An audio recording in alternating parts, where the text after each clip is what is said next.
Yo contento porque empiezan los días que me gustan a mí, así fresquitos, con sol, pero fresquitos. Así que disfrutando de este día que el Señor nos regaló. Así que vamos a comenzar con una serie sobre el libro de Efesios. Hoy vamos a hablar del primer capítulo de la epístola del apóstol Pablo.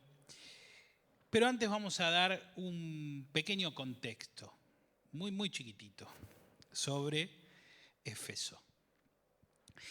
Éfeso era una de las ciudades más importantes del Imperio Romano.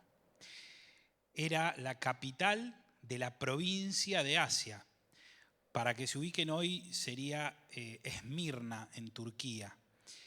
Y tenía aproximadamente, en el momento que se escribió la epístola, unos 250.000 habitantes, que para esa época era realmente mucha gente. Era claramente una ciudad masiva, grande, una ciudad portuaria, que tenía mucho desarrollo comercial y que tenía factores que la hacían muy especial. Tenían mucha mezcla de cultura griega, de ley romana y del misticismo oriental. Era una ciudad muy cosmopolita. Y era muy conocida por una diosa que se llamaba Artemisa, en otras traducciones es la diosa Diana, a la cual le habían hecho una especie de templo enorme, entraban alrededor de 25.000 personas. Es considerado ese templo una de las 7 maravillas del mundo antiguo. Era imponente, con mármol y columnas, y era un orgullo para la ciudad. Y esta diosa, Artemisa, no solo era importante en lo cultural y en lo religioso, sino también en lo económico. Era fundamental en lo económico, porque muchos plateros de Éfeso se dedicaban a hacer estatuillas, platos conmemorativos para ella, miniaturas del Artemisón, que era el templo. Y había toda una economía que se movía a través de estos feriantes, de estos artesanos. Y esto lo podemos ver, podemos leer en Hechos 19, 23 al 41. Ahora solo vamos a leer una parte de esto. Pero si lo quieren leer completo después, Hechos 19, 23 al 41. Había un platero, Demetrio, que empieza a alertar a la gente, digamos, de su ramo, el peligro que podía conllevar el cristianismo. Entonces, el versículo 25 dice que Demetrio los reunió con otros obreros del ramo y les dijo: compañeros, ustedes saben que obtenemos buenos ingresos de este oficio. Les consta, además, que el tal Pablo ha logrado persuadir a mucha gente, no solo en Éfeso, sino en casi toda la provincia de Asia. Él sostiene que no son dioses los que se hacen con las manos. Ahora bien, no solo hay peligro de que se desprestigie nuestro oficio, sino también de que el templo de la gran diosa Artemisa sea menospreciado y que la diosa misma, a quien adoran toda la provincia de Asia y el mundo entero, sea despojada de su divina majestad. Ese era el contexto en el cual se desarrolla la epístola de Efesios.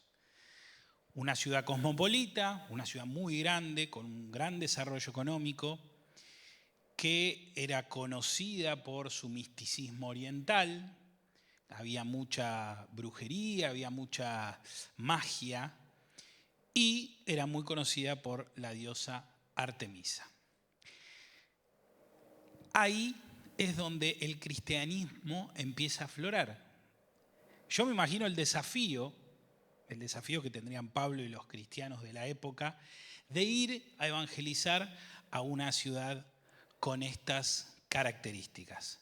Una ciudad inmensa, con muchos habitantes, pero que claramente tenía una mezcolanza de ideas y de cuestiones religiosas muy particular. Así que vamos a empezar a leer Efesios capítulo 1.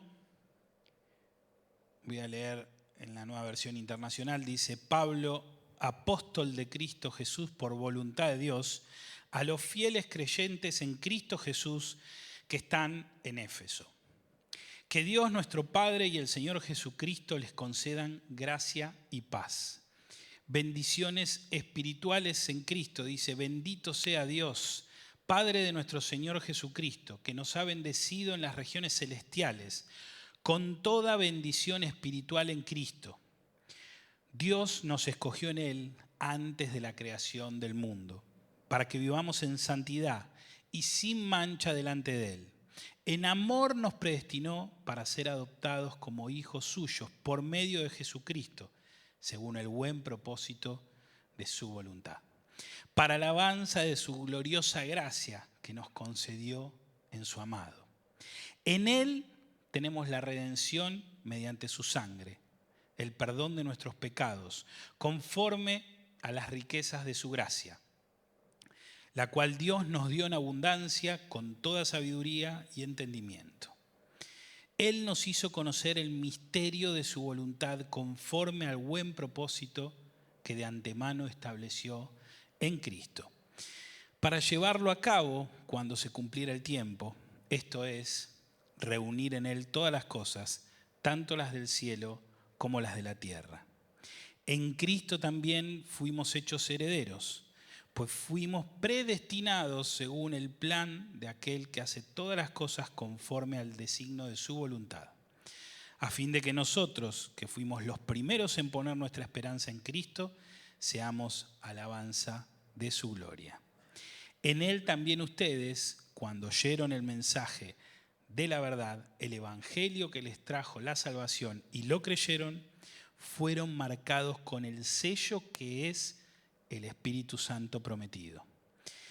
Este garantiza nuestra herencia hasta que llegue la redención final del pueblo adquirido por Dios, para alabanza de su gloria.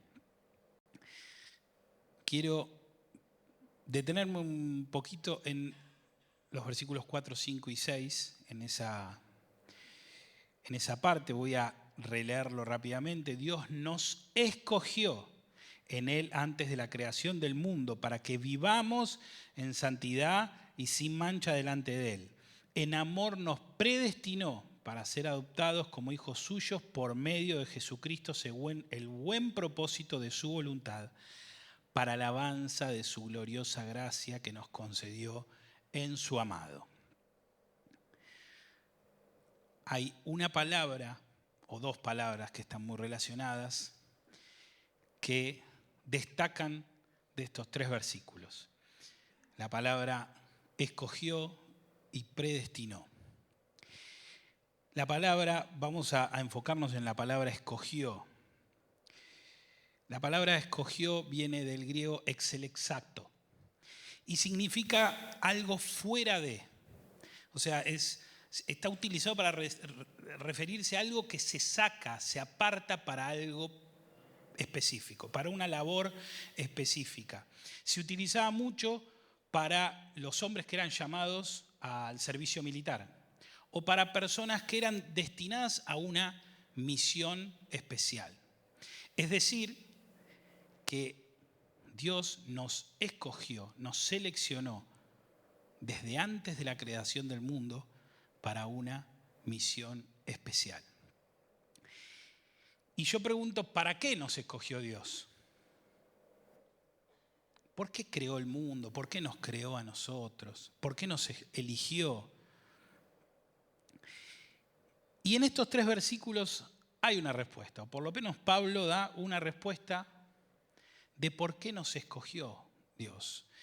Y Pablo dice, para que vivamos en santidad y sin mancha, para adoptarnos como hijos y para alabanza de su gracia.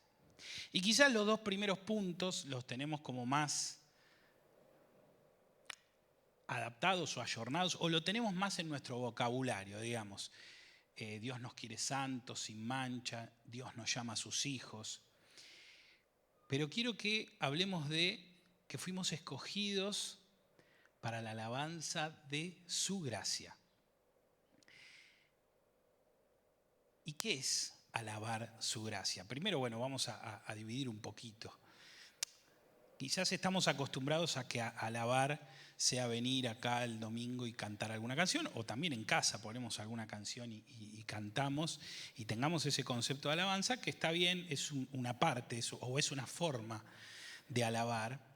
Pero básicamente alabar es exaltar las cualidades de Dios, es enumerarlas. Es decir, Señor, sos maravilloso por tu amor. Tu bondad es impresionante. Eso es una forma de alabar. Y gracia es un regalo, una bondad que no me merezco. Vieron que yo cuando era chico me decían, si no te portás bien, no va a venir Papá Noel.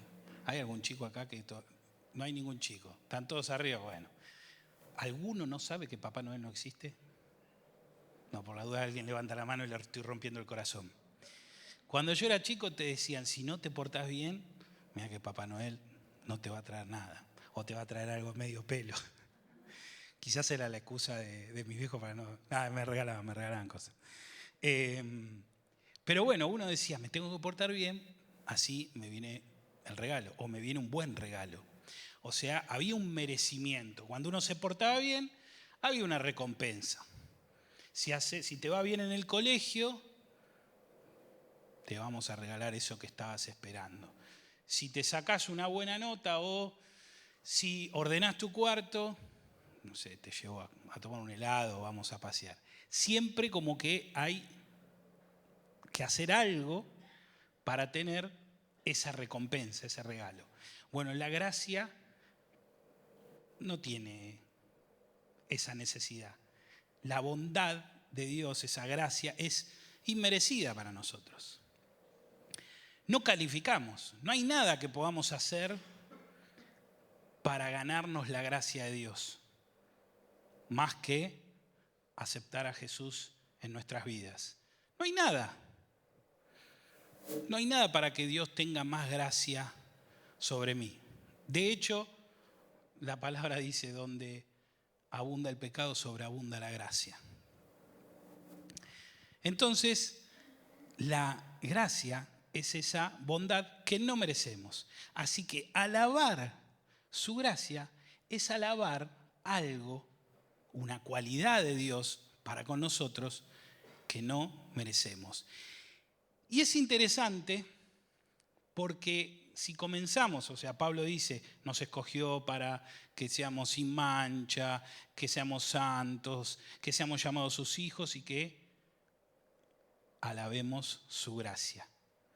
Es interesante que ponga alabemos su gracia primero, porque la gracia de Dios nos pone en un lugar. La gracia de Dios nos pone en un lugar de humildad. Yo esto no lo merezco. Te alabo por tu gracia, porque es una bondad que yo no merezco, es un regalo que yo no merezco. Pero no solo nos pone en ese lugar, sino que nos muestra la soberanía del Señor. ¿Cómo nos muestra la soberanía del Señor? Humanamente decimos, si no lo merezco, no lo tengo. Humanamente es así. Si no lo merezco, no lo tengo. Pero Dios es soberano. Entonces cuando yo digo, Señor, te alabo por tu gracia, estoy diciendo también, tu soberanía está por sobre lo que yo puedo entender, por lo que yo puedo aceptar. Tu soberanía hace que tengas gracia sobre mí y que elijas tener gracia sobre mí. Y yo de eso no puedo decir nada. Tengo que agradecer y alabar, nada más. Señor, te alabo por tu gracia. Entonces tenemos estos primeros versículos donde se nos habla de que el Señor nos escogió, nos predeterminó.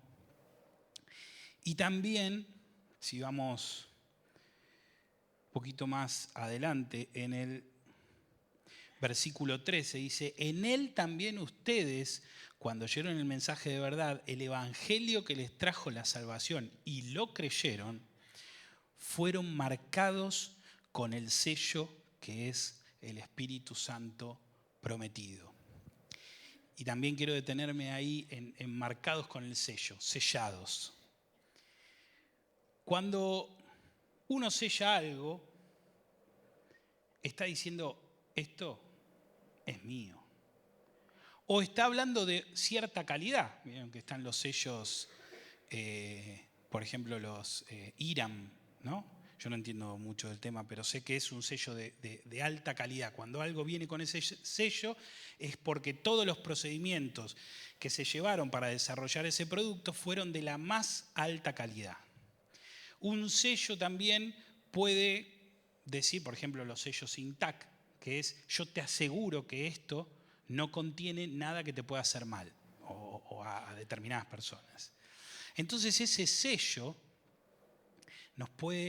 nos indica que Dios nos apartó, nos marcó mediante el Espíritu Santo, diciendo, este es mi Hijo, santo, puro, amado. Es un sello de orgullo que nosotros lo tenemos que llevar, mostrarlo en todos lados. Decir, mirá, Dios, el Dios del universo, el Creador, me selló, me escogió antes de la creación del mundo y mediante su Espíritu Santo me puso un sello que dice que soy su propiedad. Tenemos que llevarlo con orgullo. Les quiero contar algo que quizás no tiene tanto que ver con el mensaje, pero sí con esto de llevar algo con orgullo. Yo trabajo en una empresa que es una billetera virtual. O sea, como si fuera un mercado pago, no tan tope de gama, pero como si fuera una especie de mercado pago. El otro día bajo del tren y había un vendedor ambulante y me dice, no estoy usando Mercado Pago porque me cobran esto, me cobran lo otro. Y yo le digo, descargate Guaya, que es la empresa donde trabajo yo. Descargate Guaya. Pasan unos días, subo el ascensor y una chica le dice a la otra, no, Mercado Pago, un desastre, no sé, me están cobrando no sé cuánto, ¿no? Y adentro mío era, descargate Guaya. No se lo dije. ¿Por qué no se lo dije? Porque el Señor tocó mi corazón en ese momento.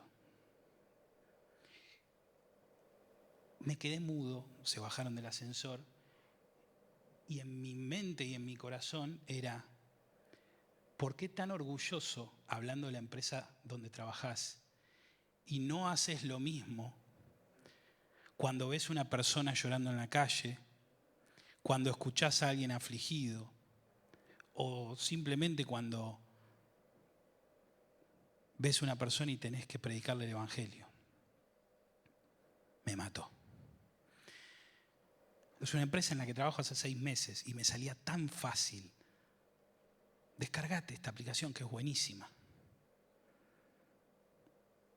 Y el Señor me confrontó.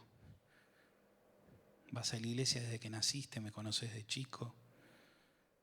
Predicás en un púlpito, lees la palabra, me conoces. ¿Por qué no te sale tan fácil? No quiere decir que no evangelice, no quiere decir que no hable de Él porque lo hago. Pero qué fácil que me salió hablar de una empresa en la que trabajo hace 6 meses. ¿Qué hubiese pasado si el muchacho, en vez de decirme, no me anda Mercado Pago, me hubieses dicho, no, estoy mal porque me separé de mi esposa, o no, estoy mal porque no llego a fin de mes, está difícil?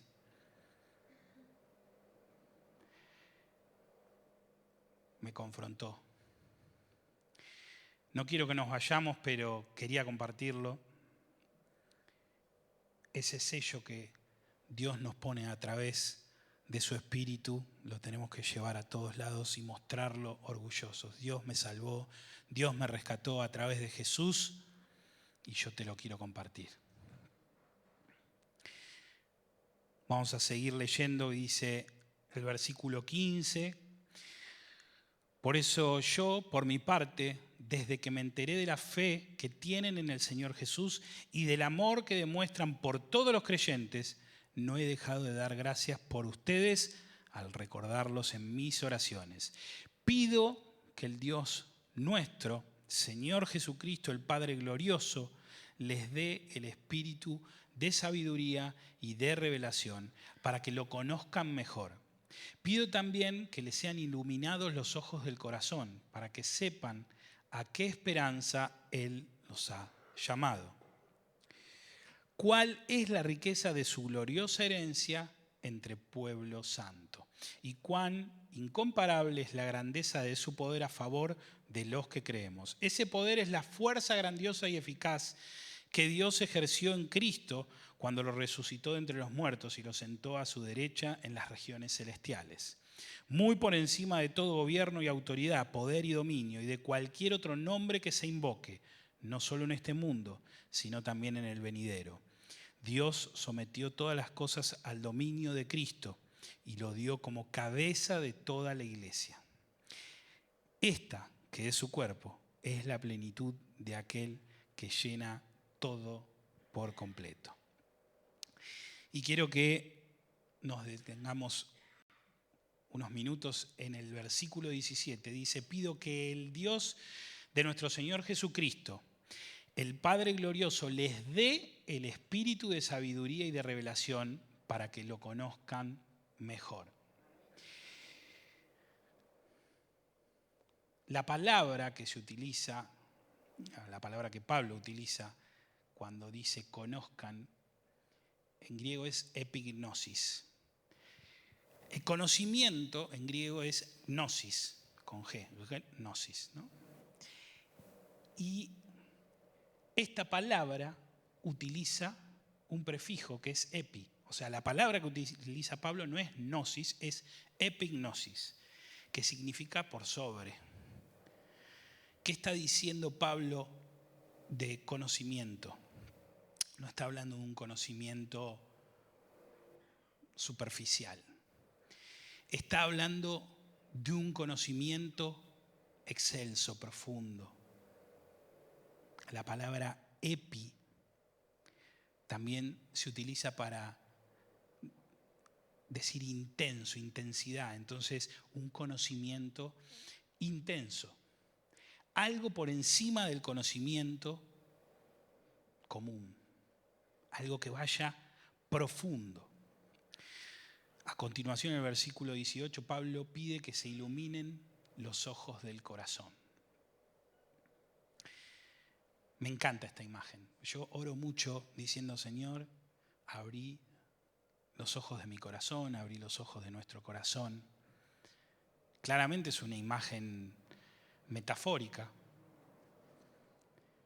El corazón no tiene ojos, pero no está hablando tampoco del corazón como órgano. Está diferenciando los ojos físicos que pueden ver una imagen a los ojos que ven más allá. Y mientras le pido a los músicos que se acerquen, los animo a que hagamos un ejercicio para entender esto, para entender qué significa abrir los ojos de nuestro corazón. Yo te voy a pedir lo siguiente, no te tenés que mover, si te tenés que mover no hay problema, que elijas una persona que conozcas bien, una persona que quieras mucho. Si en este lugar no hay una persona que quieras mucho, que lo dudo pero puede pasar, pensá en alguna persona, pensá en su imagen, vamos a ver con los ojos físicos. Pensá, si no está en este lugar esa persona, pensá en su imagen. Y si está, buscala y mirala por unos segundos. Tomémonos unos segundos. Todos tienen una persona, ya están todos pensando. Arriba veo unas caras que me miran como diciendo, me tengo que mover. Mirala de lejos si podés. Todos tienen una persona. ¿Alguno no está pensando en alguien? Si no encuentran una persona acá, piensen en alguien. En su imagen estoy hablando. ¿Todos ya vieron? ¿Qué ven tus ojos? Yo te voy a dar un ejemplo. A ver, acá. Me voy a parar al lado de Raúl. Yo lo veo. Y veo un hombre de tez blanca, con lentes, que está delgado. Me va a pasar la receta. Siempre muy bien vestido. Eso es lo que mis ojos ven. ¿Estamos bien? ¿Hasta ahí? Ahora, yo lo conozco a Raúl, hace muchos años lo conozco.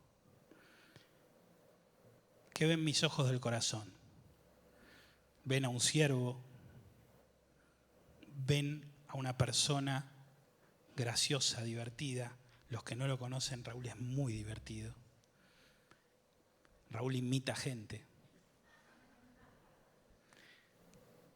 Ven a un gran músico, un gran adorador. Ven un amigo. Ven un corazón que rebosa de amor por Dios. Ven una persona que se mantiene en su fe recta y que busca siempre estar en santidad.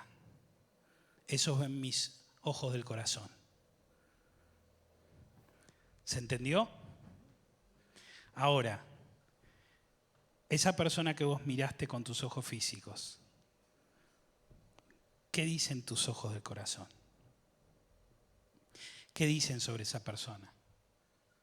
¿Es el amor de mi vida? ¿Es mi sostén? ¿Es mi fortaleza? ¿Es mi alegría? ¿Es el hijo o la hija que tanto soñé tener?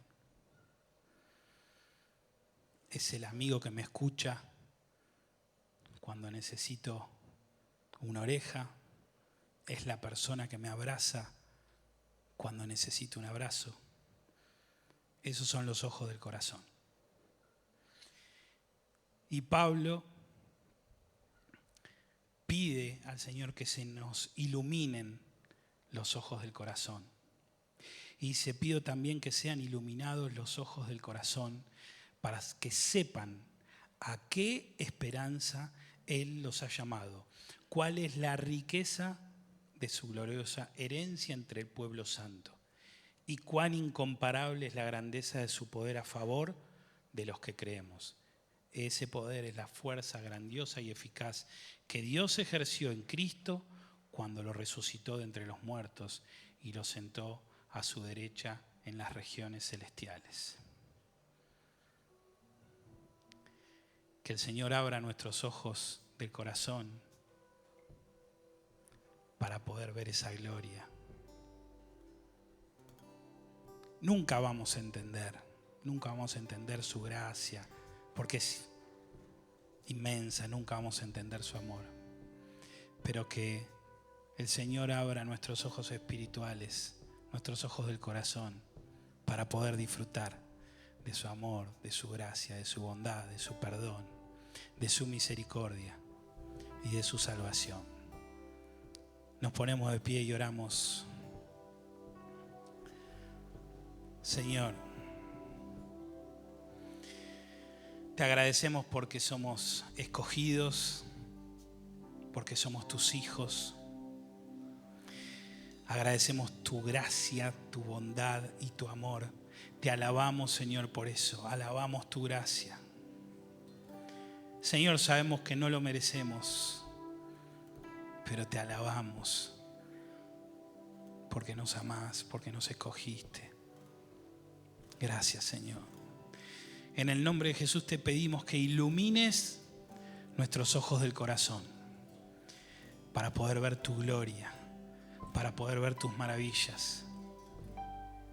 Te pedimos que ilumines nuestros ojos del corazón para ver el sacrificio de Cristo que nos da vida nueva y vida eterna. Te alabamos, Señor. En tu nombre, Jesús. Amén. Y nos despedimos alabando su nombre.